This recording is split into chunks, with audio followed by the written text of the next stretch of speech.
वेदों का सार उपनिषद और उपनिषदों का सार गीता है। गीता हिंदुओं का सर्वमान्य धर्म ग्रंथ है। गीता को पढ़ने और समझने से सभी तरह के दुखों का अंत हो जाता है। यह हमें जीवन जीने की कला सिखाती है।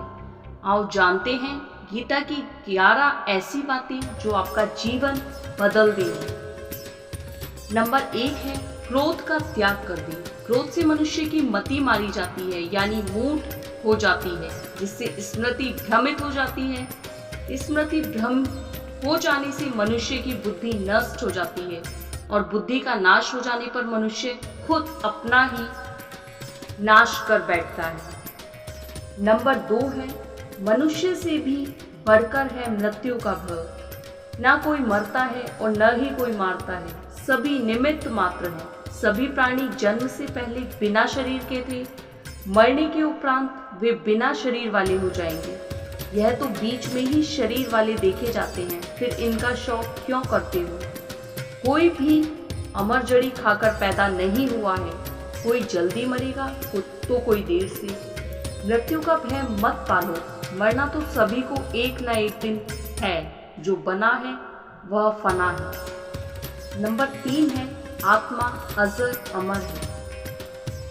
आत्मा को न शस्त्र काट सकते हैं, न आग उसे जला सकती है, न पानी उसे भिगो सकता है, न हवा उसे सुखा सकती है। जो लोग यह मानते हैं कि मरता सिर्फ शरीर है, आत्मा नहीं, मेरे अपने जो मर गए असल में वे मरे नहीं हैं, उन्होंने तो देह छोड़ी है, वे कहीं और जन्म लेंगे। ऐसे लोग ही सच्चा मार्ग ढूंढ लेते हैं। नंबर 4 है कोई हमारा अपना नहीं है। गीता में श्री कृष्ण अर्जुन से कहते हैं कि हे अर्जुन, तेरे और मेरे कितने ही जन्म हो चुके हैं। आज जिसे तू अपना समझ रहा है वे पूर्व जन्म में तेरे नहीं थे। मेरे और तेरे बहुत से जन्म हो चुके हैं। मैं उन सभी जन्मों के बारे में जानता हूँ, लेकिन तू नहीं जानता। 5वीं है कर्मवान बनो, आस्थावान नहीं। कर्म पर ही तुम्हारा अधिकार है, लेकिन कर्म के फलों में कभी नहीं। इसलिए कर्म को फल के लिए मत करो और न ही काम करने में तुम्हारी आसक्ति हो। जिसका मन अपने वश में है, जो जितेंद्रिय एवं विशुद्ध अंतःकरण वाला है और संपूर्ण प्राणियों का आत्मरूप परमात्मा ही जिसका आत्मा है, ऐसा कर्मयोगी कर्म करता हुआ भी लिप्त नहीं होता। कर्मों में कुशलता को ही योग कहते हैं।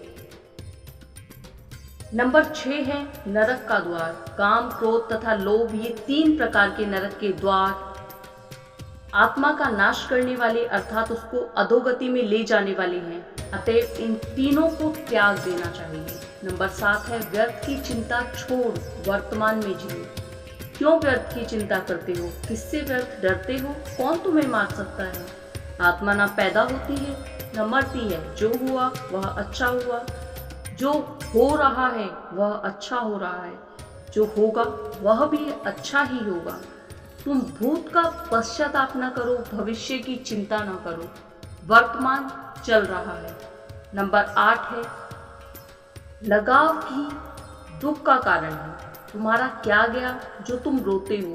तुम क्या लाए थे जो तुमने खो दिया? तुमने क्या पैदा किया था जो नाश हो गया? न तुम कुछ लेकर आए, जो लिया यहीं से लिया, जो दिया यहीं पर दिया, जो लिया इसी भगवान से लिया, जो दिया इसी को दिया। खाली हाथ आए और खाली हाथ चले। जो आज तुम्हारा है कल किसी और का था, परसों किसी और का होगा। तुम इसे अपना समझकर मगन हो रहे हो। बस यही प्रसन्नता तुम्हारे दुखों का कारण है। नंबर 9 है परिवर्तन को समझो और उसके साथ रहो। परिवर्तन संसार का नियम है। जिसे तुम मृत्यु समझते हो वही तो जीवन है। एक क्षण में तुम करोड़ों के स्वामी बन जाते हो, दूसरे ही क्षण में तुम दरिद्र हो जाते हो। मेरा तेरा छोटा बड़ा अपना पराया मन से मिटा दो, फिर सब तुम्हारा है, तुम सबके हो। न यह शरीर तुम्हारा है न तुम शरीर के हो। यह अग्नि जल वायु पृथ्वी आकाश से बना है और इसी में मिल जाएगा, परंतु आत्मा स्थिर है। फिर तुम क्या हो? नंबर 10 है धर्म की शरण में रहो। यदि तुम खुद कुछ नहीं कर सकते हो तो श्री कृष्ण कहते हैं कि तुम अपने आप को भगवान को अर्पित करो। यही सबसे उत्तम सहारा है। जो इसके सहारे को जानता है वह भय, चिंता व शौक से सर्वदा मुक्त रहता है। जो कुछ भी तू करता है उसे भगवान को अर्पण करता चल। ऐसा करने से सदा जीवन मुक्त का आनंद अनुभव करेगा। सारे धर्मों का त्याग कर मेरी शरण में हो जाओ। सर्वधर्मा परिजन मामेकम शरणम व्रज। नंबर 11 है विश्वास। मनुष्य अपने विश्वास से निर्मित होता है। जैसा वह विश्वास करता है वैसा वह बन जाता है।